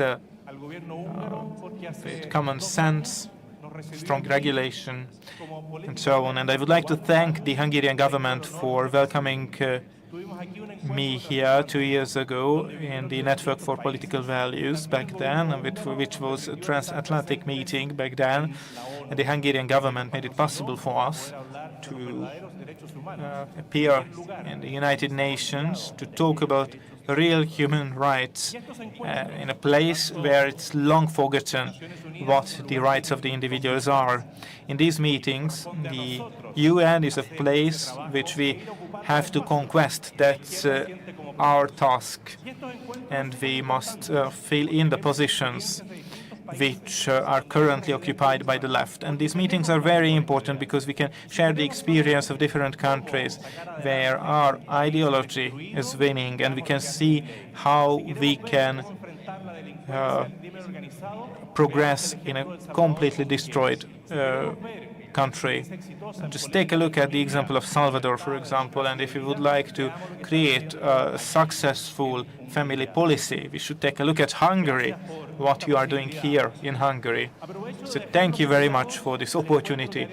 And at the same time, I would like to invite you and welcome you to our meeting in February, where the next meeting of the political network, the Network for Political Values, will be organized in Madrid, and there we can further exchange our ideas and knowledge. It's very important that this can be achieved only by leaders who are bold enough and have a great team, committed and strong, and who know that Earth is only a temporary home for us, and we have a mission to fulfill here on Earth. I was here 2 years ago, and now I'm here thanks to CPAC, and I hopefully can return in 2 years' time as the president of Chile, a country which deserves a second chance and being rebuilt from destruction and ending woke politics. Thank you very much.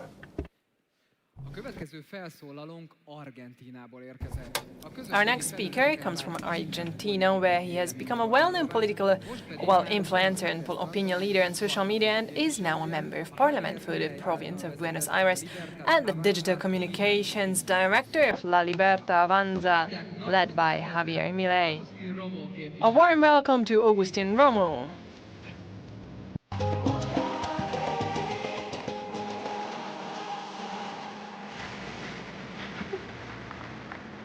Buenas tardes a todos.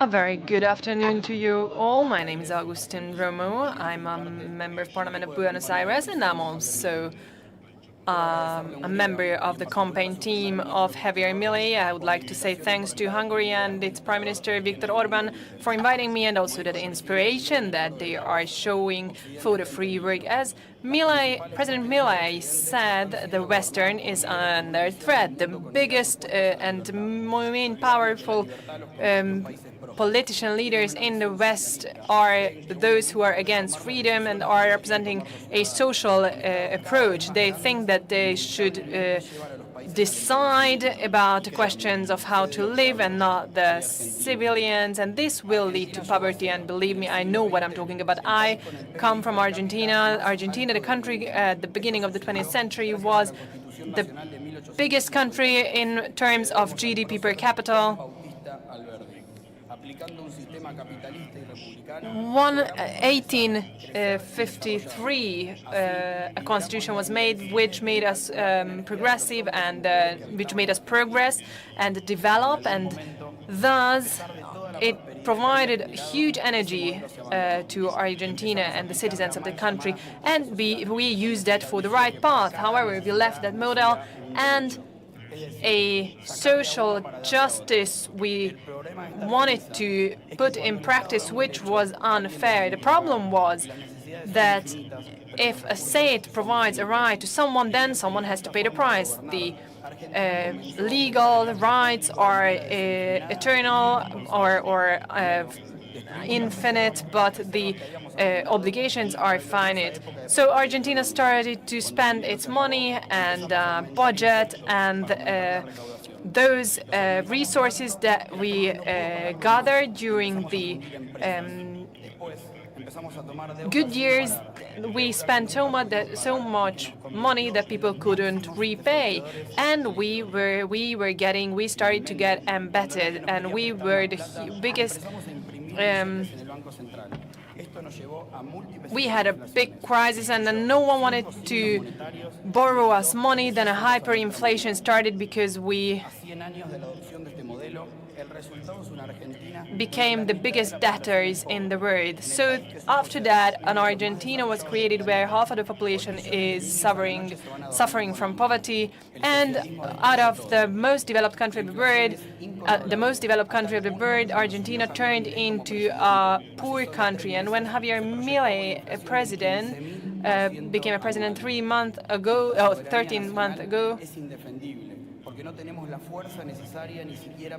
it took on an impossible mission or task. We barely can prevent crimes, and everything is coming together and is now the home country of drug dealers. And if that was not enough, this model created an apartheid society on one side. We have a few Argentine people who have a good living standard, and there are those who work tremendously but can't make a living out of it. Those minorities are ruling the majority, and these people now start to learn the lesson that the United States already learned. Is nothing worse than a politician saying that, "Hi, I'm the politician, I'm here to help you." The question is why the leaders of the big powers want that what happened to Argentina to happen to other parts of the world and destroy other parts of the world. Is this conscious or unconscious? In this situation, Javier Milei came into the picture, and he said out loud something that no one dared to say out loud, that we youngsters are fed up with a situation where we can't plan for our future, we can't found a family, we can't buy even a home, and we can't be happy. President Milei helped us understand that the only way for us to live in a normal country, if we go against the mainstream, the political establishment, which wanted to control each and every aspect of our lives, what we eat, what we say, and how we think. Javier Milei, under his leadership, we started a cultural war, unprecedented war. Thus, we could convince the majority of the people that a state is a criminal organization. This is the truth. The Argentine state became a criminal organization which works against the nation. But this was not enough. It didn't matter how much we explain the situation, how much effort we make. None of the politicians take us seriously because they didn't want to reduce that state mechanism and that state budget that was created by the taxes of the people. Kleptomane politicians are in or were in power who didn't care about the nation or about the people. In 2021, the La Libertà Avanza political movement was created, led by Javier Milei. the whole media establishment, fake news media, they all said that we are fascist, we are radical right, we are racist. Everyone, they called us each and every name possible as a radical right, because we said that only two genders exist. We said that the state can't force upon us things that we don't want to do. We are not radicals, we are just the representatives of common sense. When Javier Milei started out as president, his campaign was about very simple things. It was about the fact that if we don't do anything, then nothing will change. A David and Goliath debate or fight started.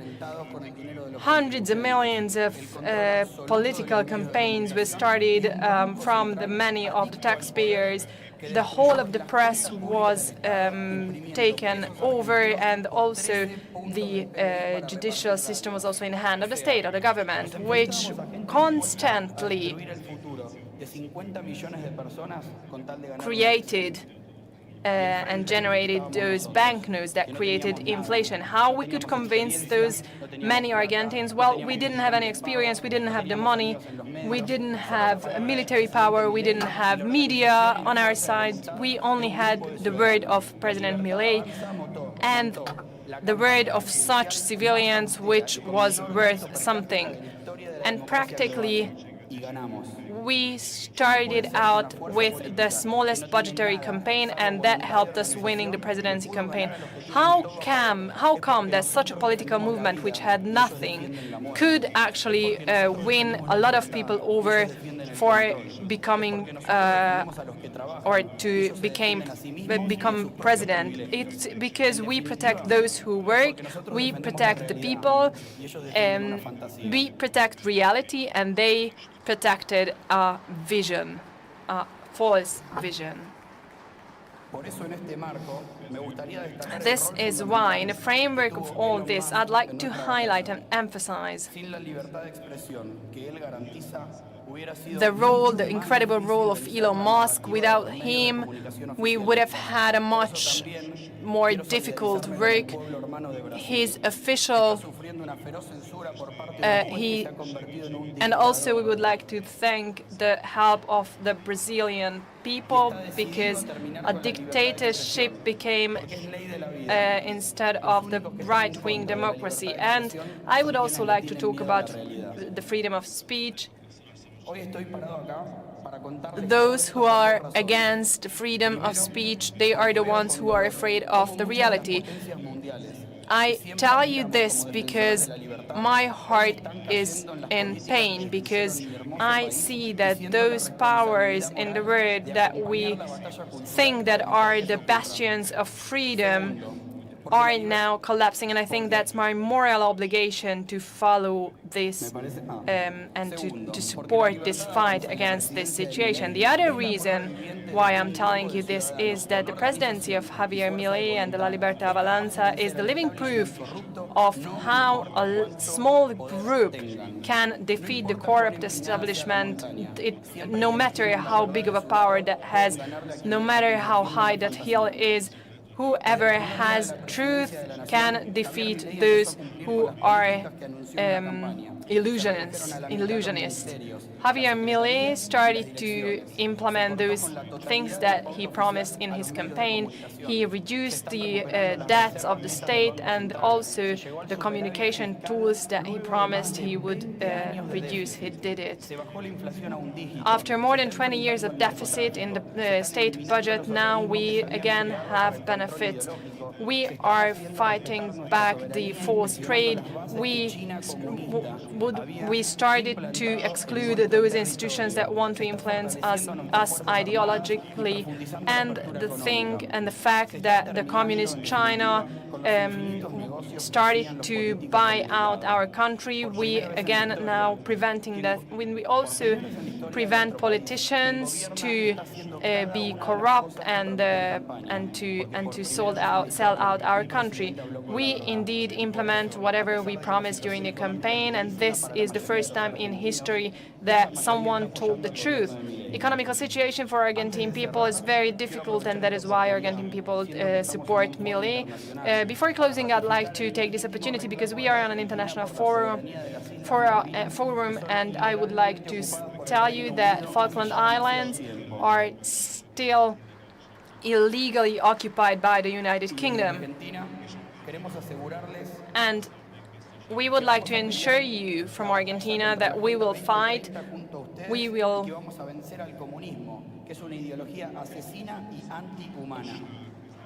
after 2023 we will continue the fight, we will continue to fight. We are going to be the voice of the word, we won't give up, and at the same time I'd like to greet my Argentine fellow citizens. God bless home country, and I would also ask the blessings of God to you. Thank you very much.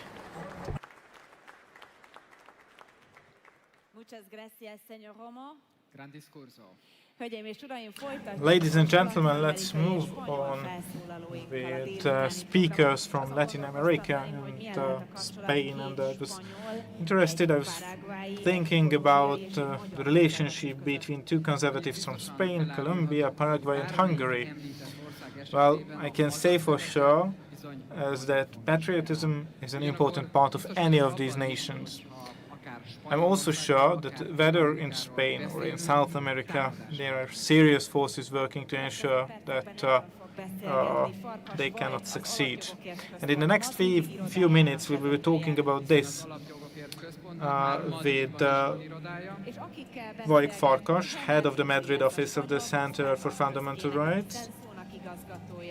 And we are welcoming Maria Fernanda Cabal, businesswoman, politician, strong Colombian woman who is a major critic of the leftist movements in Latin America. Julio Arizia, former politician, businessman and regular guest on Spanish television. Gustavo Leite, Paraguayan politician and senator. Welcome everyone here in Hungary, in one of the lost bastions of freedom.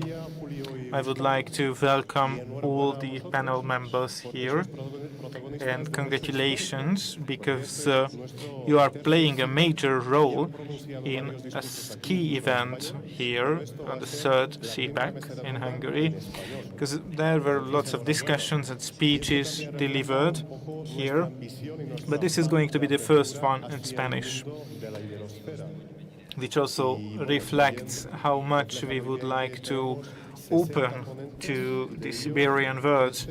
And there are 60 speakers and 13 of them are coming from your region, so welcome. Why are we talking about the Siberian words? Jorge, my dear friend, when we opened our office in Madrid, we said that Latin America is a great reserve for the Western world, and I truly believe that. It was mentioned, Jorge was mentioned, I've seen his name.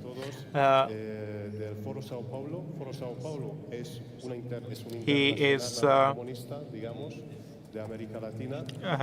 member, he is a nightmare for the São Paulo Forum, and he did everything in order to create an alternative in the Madrid Forum to the São Paulo Forum. Jorge, tell us when will we have a majority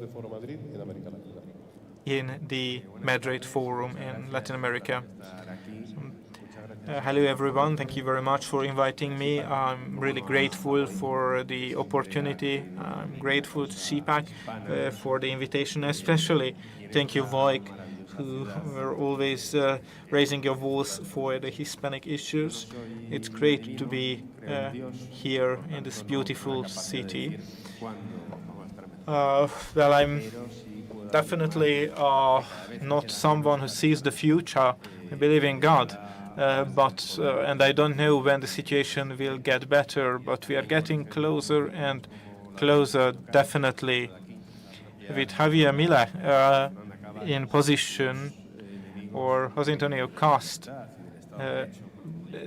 I think all of this shows that the enemies of the rule of law, those who were using wokeism as a cover for communism, are in a more and more difficult situation.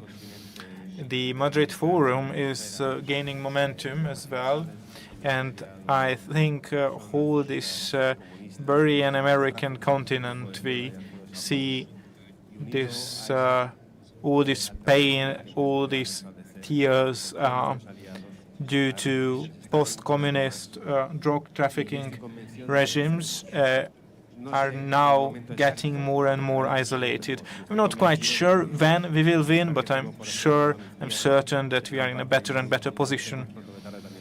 And the lady sitting on my left will play a great role in Colombia. I'm certain of that as well. Yeah, thank you very much. As you mentioned, Ms. Cabal, arriving from Colombia, a beautiful country, great country. Now you are struggling, suffering from your first communist president, if I'm correct, and what we usually see in these situations, he was elected with a rather big majority, but now he is losing his popularity because freedom rights are cut and the wealth of the country diminishes as well. Yeah, a couple of days ago, on 21st of April, Sunday, what happened then? Well, it was one of the biggest marches in the political history of Colombia. This was one of the biggest protests against guerrilla groups. The earlier similar protests took place in 2008, and now we organize something similar. People all over Colombia came, smaller and bigger settlements, and they were all joined by a common cause because they are afraid. We are afraid of this communist president who is doing barbaric deeds, who was also a guerrilla in the past. But unfortunately, the story, the history of Colombia is full of gifts and presents which were gained by evil men over the last 200 years. Our history is full of violence. Nonetheless, we moved forward, and now we said that we are not going to let him take our country from us. It's a great threat. It's a great threat at the moment because crime is international.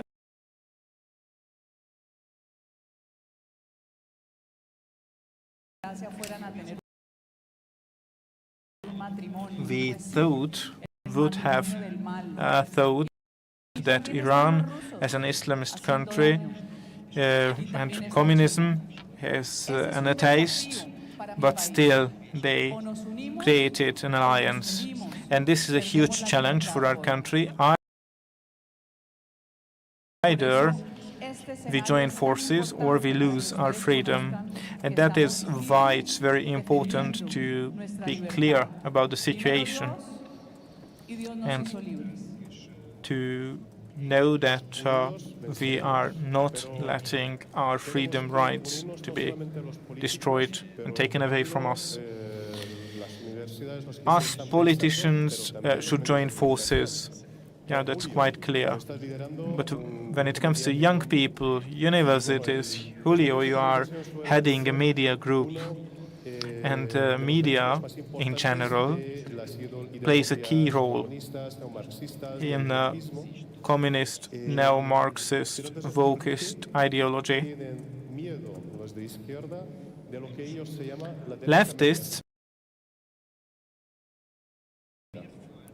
why are leftists afraid of right-wing media outlets? Yeah, thank you very much for the invitation to this beautiful country and this beautiful city, to Budapest, where you feel right at home, where you feel that things are simply working well.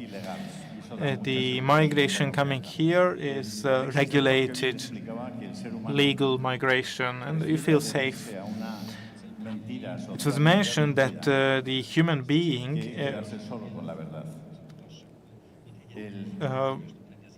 is willing to choose socially accepted truth than being isolated and remaining alone.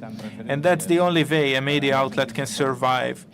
It must find the people who need certain points to grasp and not to feel alone. And we can talk about mass communication. And through mass communication, we define the ideological perspective of millions. And this is a task which can only be done by the media. And that's why it would be very important for both Spanish-speaking America and also here in CPAC to organize forums where we can debate these topics and where we can find common ground and a sense of belonging. And I think media plays a key role in this respect. In something which is called by hybrid warfare by Asimov. And we must not necessarily think about bullets and rockets, but you can think about the woke ideology as well when we are talking about warfare. Because the woke ideology, we can weaken society which we want to conquer. And this is what's happening at the moment. And Hungary is clearly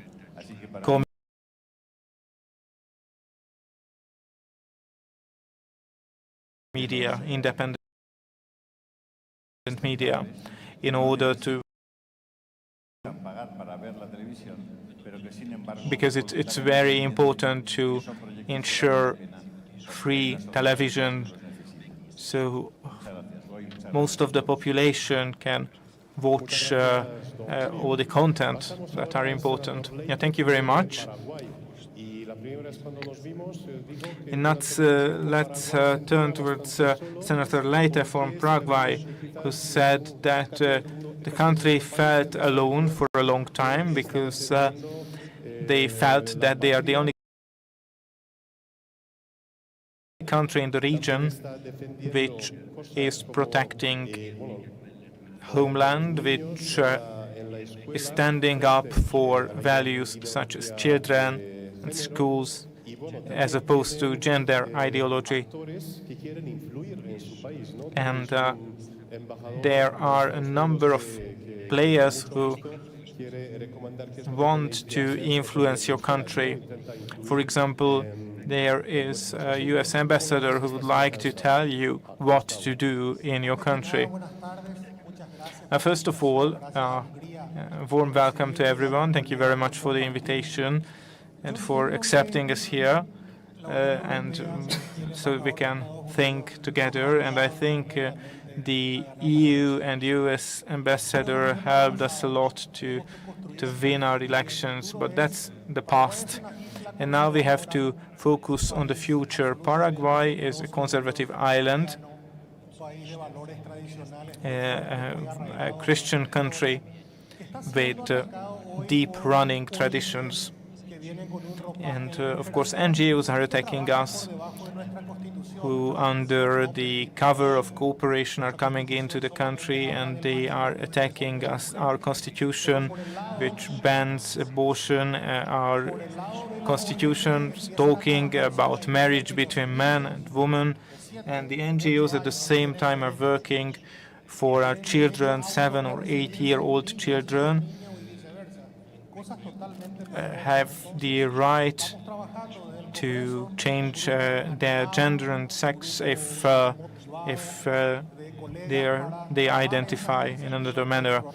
And with the Congress, we are working with the workforce to stop these efforts, to stop these NGOs, and make it possible that Paraguay could remain the island of faith and the protection of families.